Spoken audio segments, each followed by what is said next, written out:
Hi, room two. It's time for some more poetry.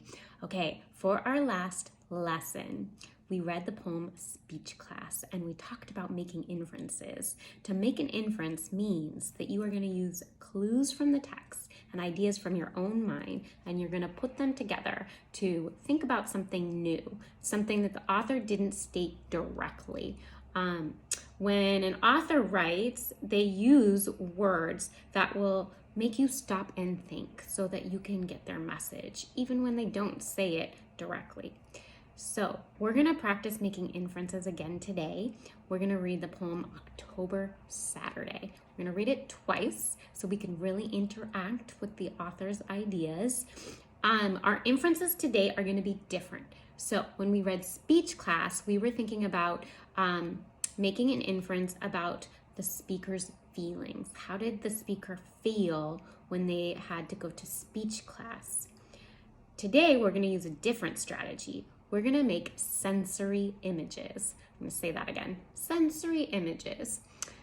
That's a really fancy way of saying that we're going to make a movie in our mind using our senses. So an image is like a picture or a movie. We're going to use all of our senses so that we can feel present in the moment, right there with the author. And it's an inference because we're going to bring more to the author's words. So in October Saturday, if the author talks about leaves, right, the leaves that have fallen on the ground, we're going to really use our senses to imagine or make a movie about those leaves. What do they sound like? What colors they are? So it's really fun. I have a little picture for us that will help us do this work. Okay, so when we talk about our senses, we're going to think about what do we see as the author describes something? What do we hear? What do we smell? Sometimes this can be powerful. If you think about an author describing being near the ocean, you might smell the salty seawater. But in other senses or other cases, we might not smell something. What do we taste? Right, that's the same thing. So like if an author is describing biting into a glorious cupcake, of course you're going to taste that sweet frosting, but we don't always taste things. And what does it feel like? Okay, so we're thinking about all of these senses. We're going to add on to the author's words. So this only works when we say more than what the author initially or first described. Because remember, when we make an inference, we're using our own ideas too. Okay, so basically you get to be like a movie producer and you're going to make a short scene in your mind as I read. Okay, I'm going to read it for the first time. October Saturday by Bobby Katz. All the leaves have turned to cornflakes. And if you don't know what a cornflake is, it's a type of cereal. When I was growing up, my parents didn't let me have sugar cereal. I really wanted it, but it wasn't allowed. So we had cornflakes, and it's like really simple, crunchy, small little bits made from corn. Okay, let me start again. All the leaves have turned to cornflakes. It looks as if some giant's baby brother had tipped the box and scattered them upon our lawn. Millions and millions of cornflakes crunching under our feet. When the wind blows, they rattle against each other, nervously chattering. We rake them into piles, Dad and I. Piles and piles of cornflakes. A breakfast for a whole family of giants. We do not talk much as we rake.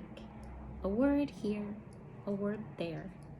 The leaves are never silent.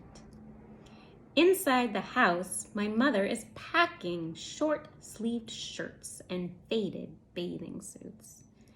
Rubber clogs and flippers in a box marked summer. We are raking, Dad and I. Raking. The sky is blue, then orange, then gray. My arms are tired. I am dreaming of the box marked summer. Okay, so So that's the poem. Now, as I read it a second time, I really want you to make that movie in your mind. Use all of your senses. So what do you see as the author describes raking leaves? The author doesn't tell you the colors or really the size of the piles. So I want you to use your own mind to make a movie of what that looks like. What do you hear? The author talks a little bit about that, so you can add on. I don't know. What do you smell? Maybe there's like an earthy smell that happens as you rake. The smell of the grass or the moss. Okay, you're probably not tasting anything, but maybe what do you touch? Are you touching those leaves and do they crumble in your hands? Okay, so use this to help you.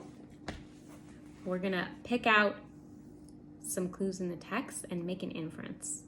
Okay, here we go. October, Saturday.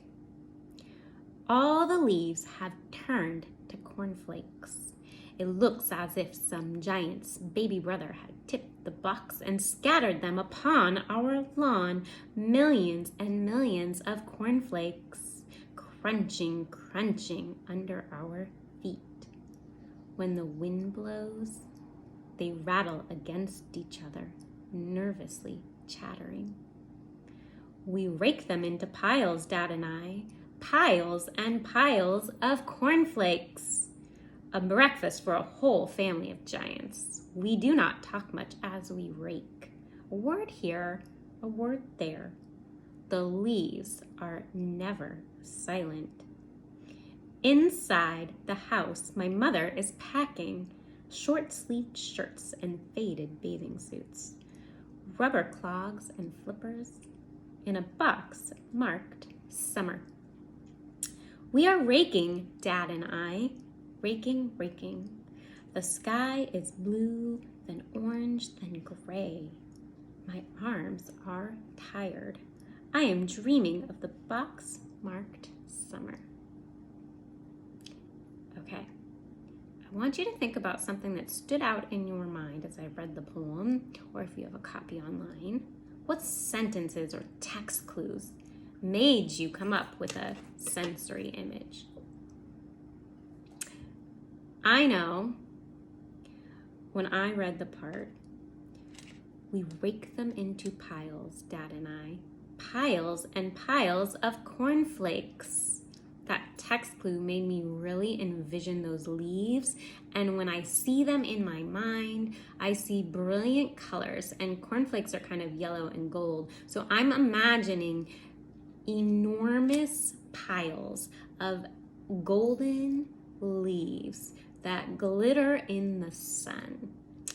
So do you see what I just did?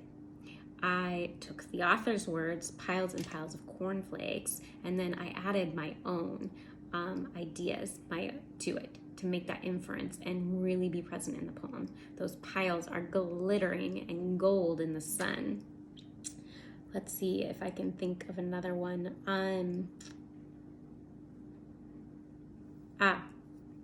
It also says in the text, here's another text clue, the leaves are never silent. Okay, that's a text clue. So when the author says the leaves are never silent, I want you to think about those ideas in your mind. What are you hearing as they rake? So you can say, oh, the text explains the leaves are never silent. Then you can say, oh, this makes me think about how, or in my mind, I can hear. What do you hear? What sounds? Maybe there's other sounds too besides the leaves. Think about what sounds of nature you would hear if you were out in the yard. Okay, so for our assignment, it's going to be really similar to speech class. You're going to use a chart where you write down clues from the text, and then you make an inference. But this time your inference is going to be about an image that you imagine. So you're going to say more than what the author said, so you can really feel present in the text. Okay, can't wait to see it. Have a good day. Bye.